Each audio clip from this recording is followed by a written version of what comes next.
Anyone know what the national debt is today, approximately? 36 trillion. So close. 37. But what's $1 trillion? They're putting it on every few months. It's $1 trillion. So it's so insane that I literally have to put it up like live time. $37 trillion for all the wars, for all the bailouts, for all the stuff that your taxpayer dollars goes to. Very little of it goes back to you. So that constant printing of money, that constant debasement of our currency is stealing from you. Taxation is theft. Inflation is taxation, so inflation is theft. This is a graph showing what $100 would be back in 1913. Anyone know what's important about 1913? The Federal Reserve and Income Tax Acts? Yes, they went hand in hand. So the federal government established the Federal Reserve Bank, which is actually a private bank. And ever since then, they have been devaluing our dollar every single day. When they print money, whenever there's a stimulus, quantitative easing, whatever they want to call it, they're taking your economic energy, the fruits of your labors, and every day when they print money, they make your money a little less valuable. So we see it as inflation, which is true, but the flip side of it is, it's not just that things are getting more expensive, it's that your money is becoming worth less. So, the inverse of this chart, so it's two sides of the same coin. The point is, they're stealing from you, and every day you have to work harder because your dollar is worth less. M2, anyone know what M2 stands for? You need to put this in your head and never forget it.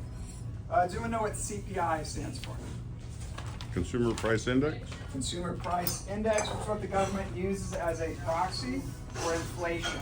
Anyone know what the federal government says is inflation currently? Jerome Powell, what? 3% or something? 3%. Yeah, let's say. That's so CPI, that 3% comes from CPI. CPI is a lie, but what you need to focus on for your investments is not measuring your investment versus CPI, 3%. You put in the S&P 500, you're making 8% annual, you think you're making money. You're not making money. The real rate of inflation is the rate of monetary debasement. This is the money supply. M2 equals money supply. So when the government is printing money, they're increasing M2. This is from the Federal Reserve Bank itself. So these are the official numbers. And we will we'll zoom in. Won't go all the way back, but in the year 2000, the money supply was approximately $5 trillion. $5 trillion is the total money in the US, the year 2000.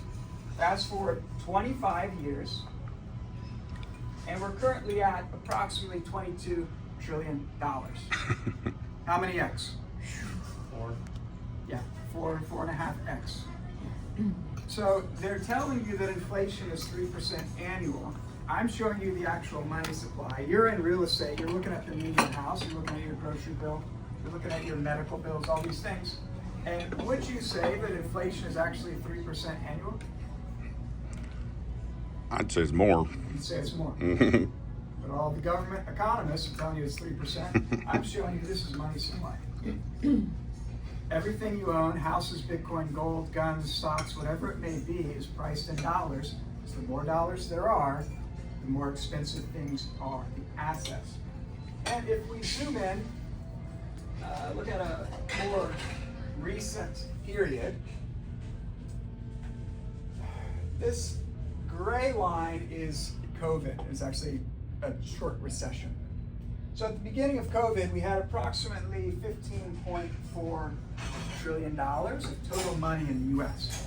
That's 2020. So at the beginning of 2020, there's $15.4 trillion of money supply. Over the next 2 years, that number went up to 22. So from 15.4 to 22, and there's actually a little rounding error.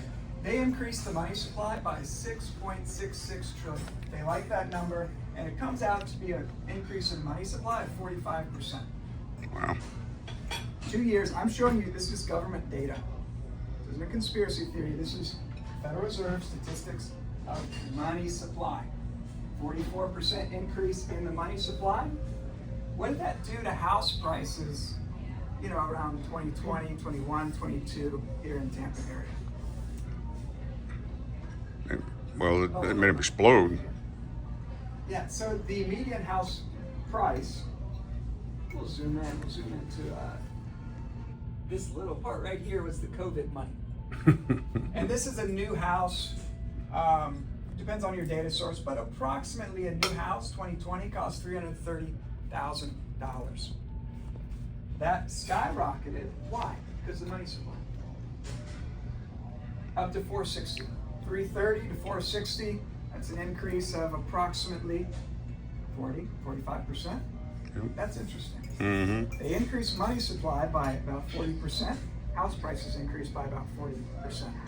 And you can run the data, you can get very complicated, but at the end of the day, if we maintain our salaries, we're getting poorer. We have to make more money, and the rate of monetary debasement, we have to increase our money faster than they can print. So your investment advisor, as with a 401k or S&P, says you made 10% this year. So okay, how much did you take? 2%. How much is taxes? 2%. Now I'm at 6%. Okay. What was money supply that year? 8%. You got poor. I'm explaining it to you economically, but most people don't understand the technicalities that I'll explain today. But everyone feels it. Everyone feels that they're working harder and their lifestyle's going down a little bit. Unless you're really killing it, unless you're doing really good, which we show in. Go for it. S&P 500 is another investment. In the year 2000, we're a little under 1,500. Today we're at 64. I don't know if you guys can see that. But year 2000, past 25 years, we went from 1,500 to 6,400. That's an increase of approximately 4.5x. Interesting, right? Interesting Has correlation. anyone ever talked to you like this? No, they haven't. They want to keep you poor. They want to keep you dependent. So, I don't discriminate. I like all investments except for stocks and bonds. I like gold. Any grab any gold bugs in here? Yeah, A couple. silver, gold, you can hold it. It's real. I met Peter Schiff a few months ago, had a fun debate with him. He admitted he owns. So it was a fun talk. But you see the rates with gold. If we go back 15 years, gold's about $1,600.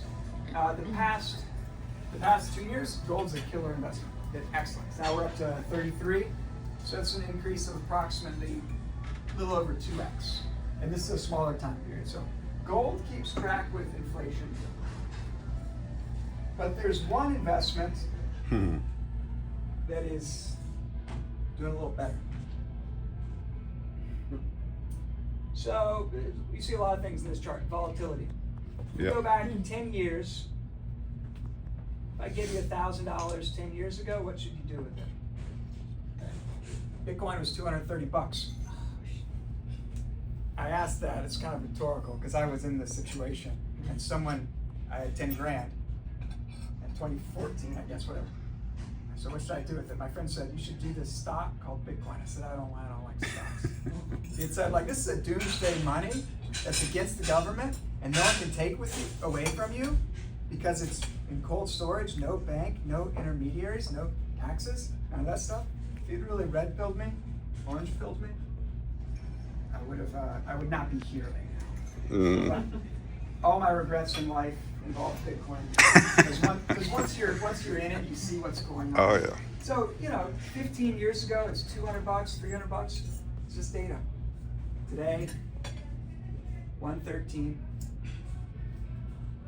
Nothing outperforms Bitcoin in the long run historically. Yep. Is it too late? No.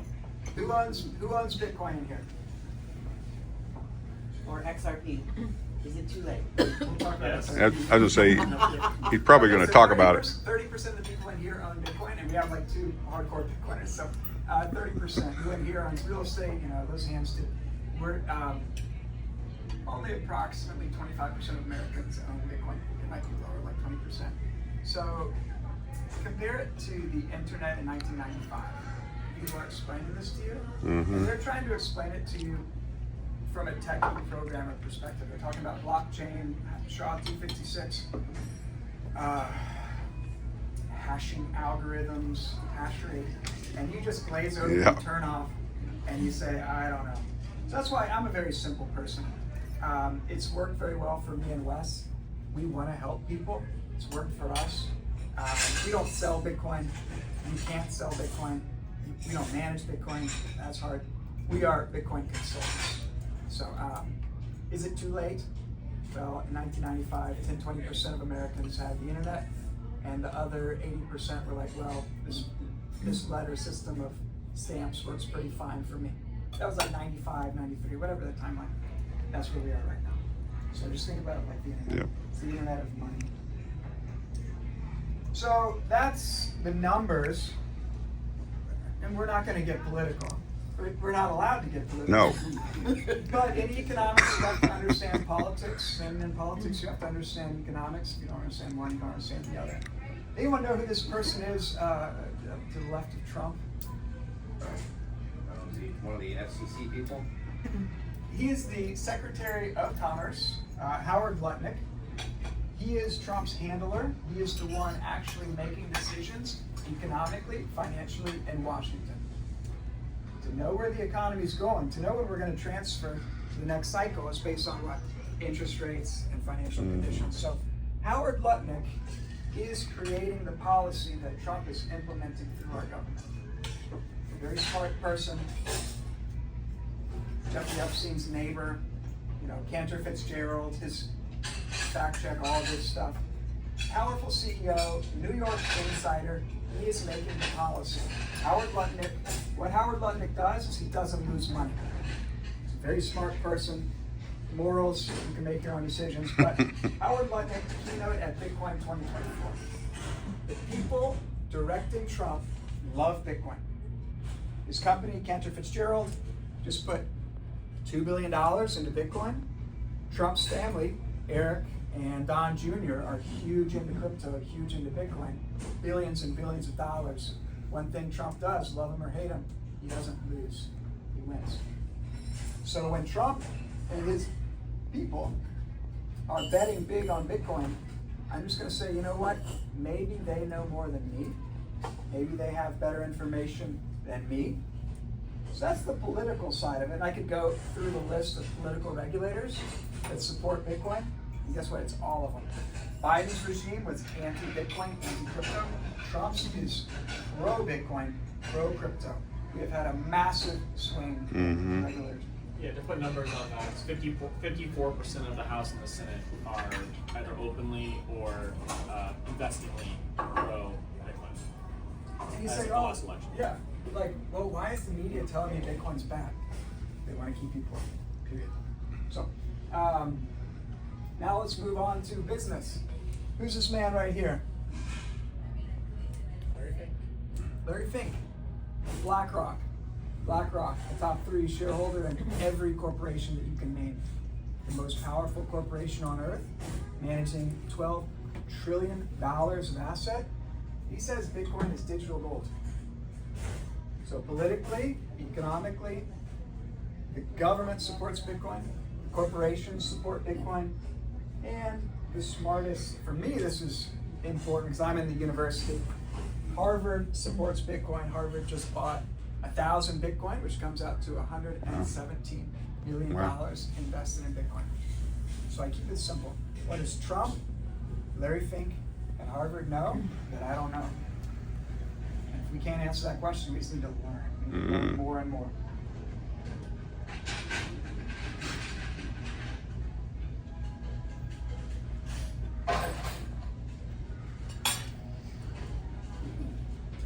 how does that relate? Questions so far? I'm sure you have questions. No dumb questions, no wrong questions. What if the government, from the current Trump administration goes back to a Democrat? Yeah, good question. Even Democrats supported this one. They started, crypto legislation is passed the House, the Congress, the Senate, everything. And once they start making money off it, they can't go back.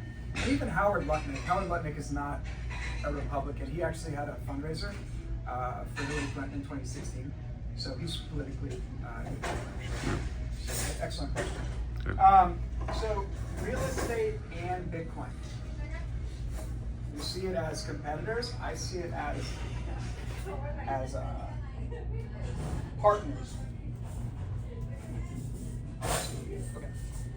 So why does Bitcoin and real estate work so well together? It's because they're opposites. Opposites attract, opposites create balance in your portfolio. Here, so we have inverse valuation cycles. Bitcoin is the most responsive asset to money printing. So the government is creating inflation, Bitcoin responds very quickly to the ups and the downs. When they pull back money, Bitcoin goes down. Real estate, there's a lag of 1 to 2 years in the markets. So when you're out there, you're trying to get comps, you're trying to get valuations, how much is this property worth?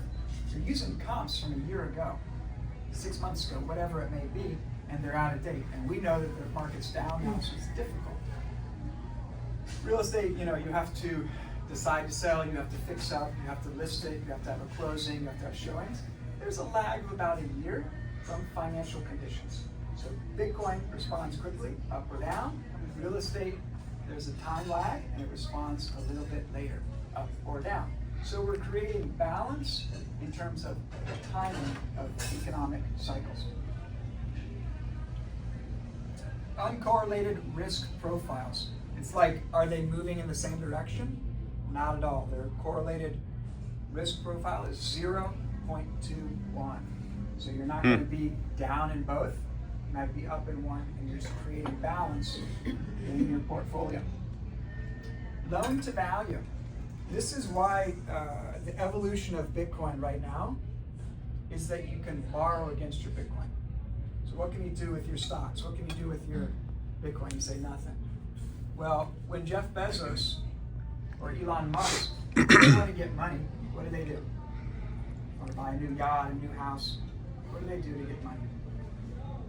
Borrow it. Borrow against their stock, their Tesla stock, their Amazon stock. Rich people never sell. Billionaires. They borrow against. So when you have Bitcoin, you don't sell your Bitcoin, because I've showed you the returns.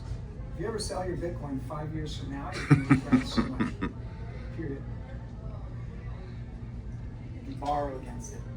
And they have opposite LTVs. In Bitcoin, it is very volatile. It'll go up 100%, like it is this year. It's up 100%. Stressful. Then 1 year could go down 50%. Some people don't like that. And 5 years from now, 10 years from now, those kind of people, there's going to be a word for that. Poor. See, I don't want to take that bet of going up 100% and then down 50%. I'll take that all day, every day. Run it out. So you can borrow 40% against your Bitcoin. Your Bitcoin is appreciating at an average rate of 64% annual over the past 5 years, 102% annual over the past 10 years. And you can also borrow against your real estate. Real estate is more stable, less volatility, so you can go, as you know, up to 80%. Bitcoin, what is Bitcoin? It's scarcity in the digital realm. Every day our economy is getting more digital. We need a digital money. The old model of paper money, of coins, whatever it may be, it's dead. It's like, not totally dead, but mostly dead. There's a little bit left. Mm-hmm. So we need a digital money. The question is, what is that money going to be? Bitcoin is positioned best to be that new digital money. It's secured by cryptography. In Bitcoin, we have volatility. I've shown you the volatility, but it's volatility in one direction. So it's about 5-10 year time horizons. If you're not in it for the long term, don't even consider Bitcoin. But if you're thinking about generational wealth, then you should think about it. And then we have real estate is more stable. It's more stable than the stock market, more stable than gold. There's ups and downs. Nothing goes in a straight line, but Bitcoin is positive volatility. Real estate is positive stability. Bitcoin is digital. Real estate is physical. So we have this balance between the two. What do we do? Who are we? We are the Bitcoin experts. We are the Bitcoin consultants, also with a background in real estate, economics, and engineering. So we have a team of 5 people who have the skill sets to do consulting in Bitcoin. What can you do? You can do it with a family. You can create inheritance plans for your children in Bitcoin. You can do it for your business. Instead of sitting with your savings and cash reserves, you can put your savings into Bitcoin and grow instead of losing money through inflation. We also work with institutions, nonprofits, universities, etc. And we can also help real estate investors diversify their portfolios by adding Bitcoin. And it's a pretty simple flywheel. You have real estate, borrow against your real estate to buy Bitcoin. Bitcoin goes up.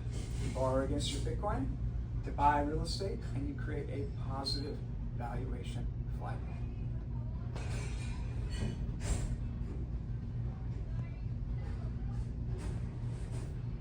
So it may not be for you. Maybe it is, maybe it isn't. But if you have connections or friends or businesses, we do offer a 10% brokerage fee for any deal you set up with us. And if you are interested in this, I put pins just so you have our domain. Remember who we are, economist. And here's our contact. So if you're interested in Bitcoin, we are the people to help you. We are consultants. We are not money managers in any way.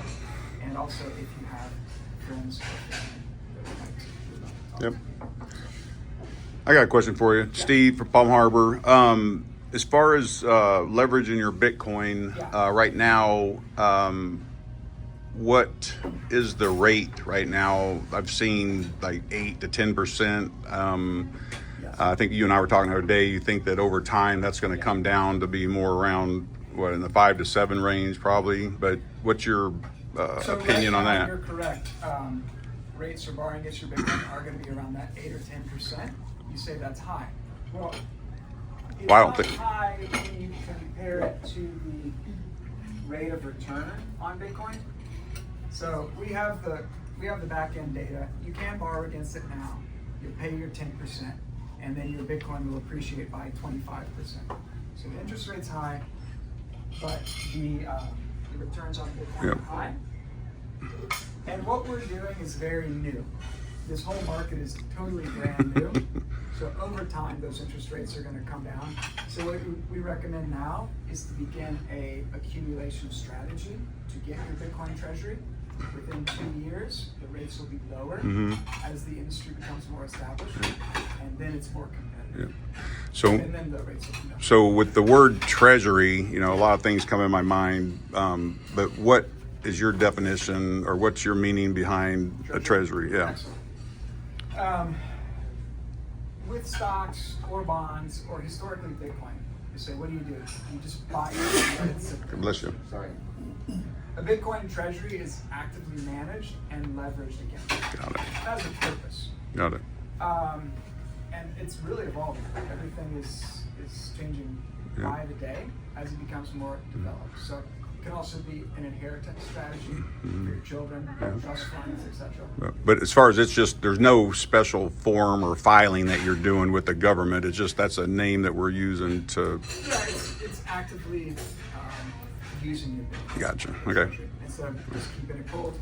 And there's custody strategies, which Wes is the expert at, for security and basically. Yep. Because like right now I have mine with Coinbase and crypto.com, which, you know, you read that, you know, if you don't have it in a I think it's called a cold wallet, Yeah. that you don't really own it.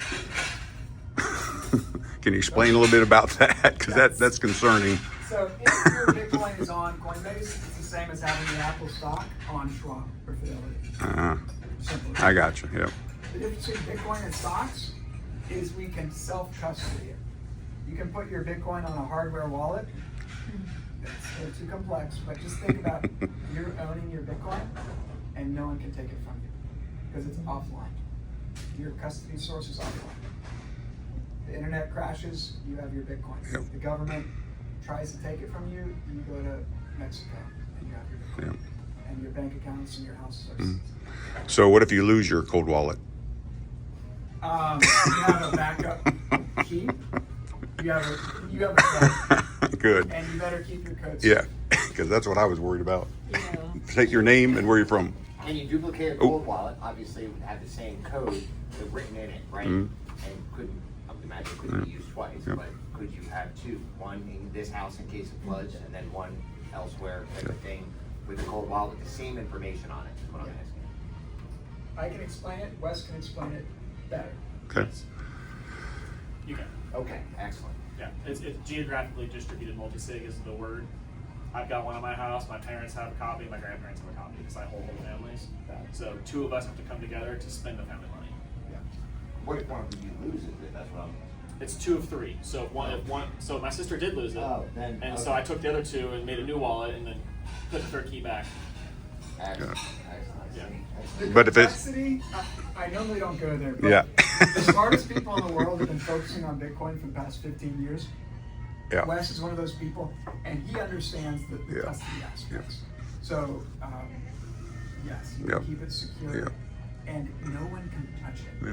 It's very libertarian, and I think a lot of like gold people, real estate people, we just don't want to be messed with from the government. Leave us alone. So there is a strong aspect of that within the Bitcoin community, but it's a technological way of doing it. Yeah. Cool. State your name and where you're from, please. Derek St. Petersburg, Florida. The way Steve has it, is that a cold wallet? He has it on a hot wallet. Hot wallet, It can be yep. hacked. Yep. It can be confiscated. He doesn't have it on a hot wallet. He has it on a custodial Cause, exchange. yeah.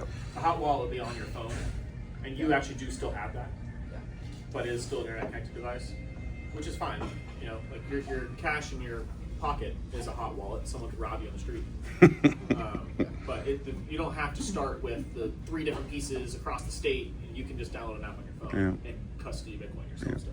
Because that's, It kind of means connected to the internet. yeah, Yeah. yeah. It's a point of vulnerability. Yeah. You can have, I mean, how many people in here have gotten hacked or identity fraud on your credit card? True. They say, oh, that cryptocurrency, it's a scam. It's digital money, right? Well, I only use my Visa and MasterCard. That's not digital money. Oh, wait, what? Cryptocurrency, it's money. Yeah. And it's cryptographically Yeah. protected. Yeah.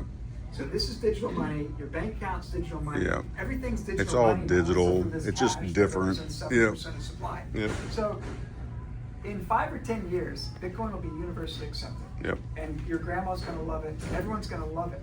And guess what? It's gonna have 10, 20x from where we are here. You're gonna miss your opportunity. Yep. That's just how it is.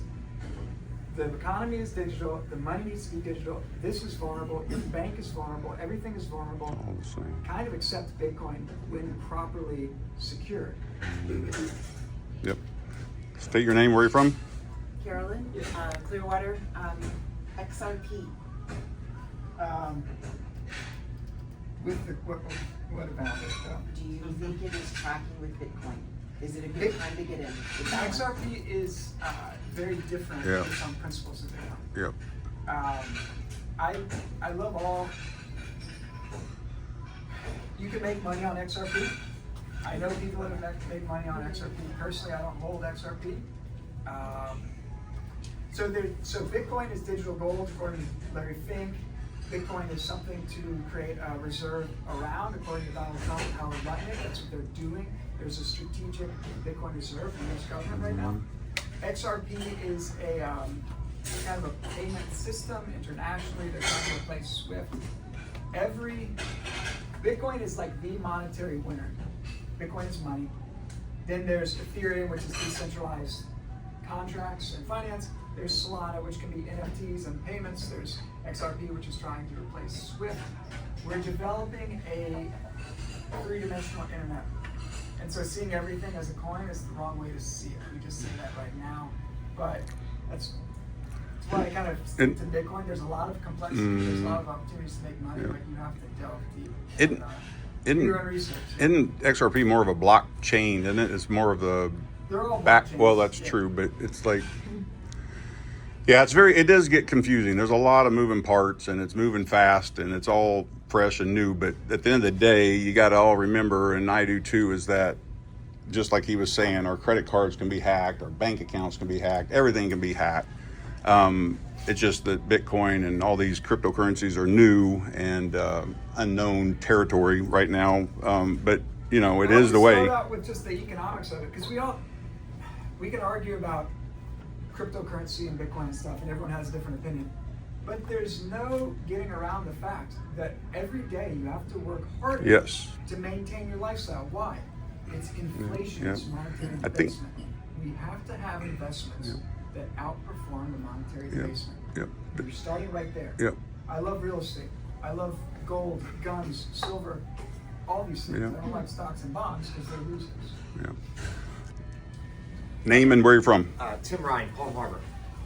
So, you got me on camera. I'm a libertarian. Oh shoot! Taxes. I'll take you off of it. I know. All right, so ETFs, Bitcoin ETFs. What are your thoughts?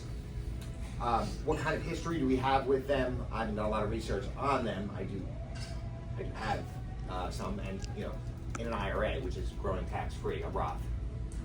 You know, be the backdoor Roth, everyone. So anyway, so now you have tax-free growth with something that is supposed to be tied to the Bitcoin growth, right? Yes. What are your thoughts on that? And what are your thoughts on making transactions with Bitcoin and the tax implications of each transaction and how the capital gains are looked at from the IRS with when a transaction is made? Like, what's the limit on a tax-free transaction currently? There isn't one. Right? They're $0. There is no tax-free transaction. It's treated as capital gains. For any amount. There is talk of de minimis up to $600, but I don't think that's. That's the tax side. ETFs, the Bitcoin ETFs were created by, like we said back here, Larry Fink. So what's the purpose of an ETF? An ETF is to allow institutions to gain exposure to Bitcoin. All this stuff we're talking about, your wallets and the seed phrase, how is that going to work for Harvard? How is that going to work for a corporation? They have all of these rules. All they can do is buy stocks, buy bonds. That's their mandates. Institutions, what they did is they made a stock that represents Bitcoin, and it moves the way Bitcoin moves, and they call it an ETF. Do they own Bitcoin? No. Not technically. BlackRock owns Bitcoin. You own a share of that Bitcoin. And we trust them that when you put in $1,000, they buy $1,000 of Bitcoin. And so it's Bitcoin exposure. It's Bitcoin proxy, direct proxy. So it was just as a way to get institutional flows into Bitcoin, as opposed to retail that have been doing it for 15 years. And if you had to make a suggestion on using an ETF to, I guess you're not a financial advisor, right? And you had made mention to that, but what are your thoughts on ETFs? Do you think it will continue to grow with Bitcoin? Yes. And if so, yes? Well, I mean, unless he screws us over. Would that be just a thought, right? Thinking out loud. Say, they had a company and, we have a 401k established, and that 401k allows us 30 grand into a Roth option. But now we take 30 grand each year over year, and buy just hypothetically Bitcoin ETFs. Now we have 30 grand growing at an astounding rate if it continues at this level, and then we can withdraw it all tax-free rather than having a cold wallet where you're going to pay capital gain taxes. Cold wallet, yeah. The Roth, when can you withdraw it? I don't do fees. But You can when withdraw the it? contribution at any time without any negative impact. You have 60 days to withdraw gains. Yep. You have to put it back. Yep. After that, you cannot put it back, but you can withdraw 59.5 without any. Yep. So yeah, you couldn't use it as freely as you're suggesting with the real estate, but as far as not having to pay that large amount of taxes, I'm just thinking out loud here, and that's all. That's Yep. fine, that's what we're here for. Yep. So, for that purposes, the ETF would be great. Yeah. The ETF is a stock. You compare it to other stocks. And you're a financial advisor, which I am not, I'm an economist. They'll tell you want diversity, and for them, diversity is, oh, well, we own a wide basket of things. We own manufacturing, we own all these different things. But if you actually look at the numbers, nothing is worth owning in stocks unless it's Mag 7 or finance. Guess what? Cryptocurrency is technology and money. Mm-hmm. Look at the S&P over the past 20 years. Look at the Mag 7. What's the Mag 7? What do they have in common? They're all tech stocks. Yep. There's no growth. You know, how many of you passed an F-150 on the way here this morning? Great trucks, right? Mhm. I'm more of a Ram guy, but hey, if you want an F-150, that's fine. That's fine. There's a lot of them on the street. Maybe you want to own an F-150 to do work. Do you want to own Ford stock? In 1998, it was $33. Today it's $11. Yep. So, Whoever their CEO is should be fired because my 8-year-old is smarter than them. Yep. And I would tell it to their face. Sometimes you have to say the emperor has no clothes. Yep. What's That's- the point? You don't want to own anything if you really want to make money, unless it's technology and gambling. Yep. Banking's pretty good too. JP Morgan, Berkshire Hathaway, Bank of America, what's that? Money, banks, finance. Okay? Above that, you have the Mag 7, Google, Facebook, etc. Technology,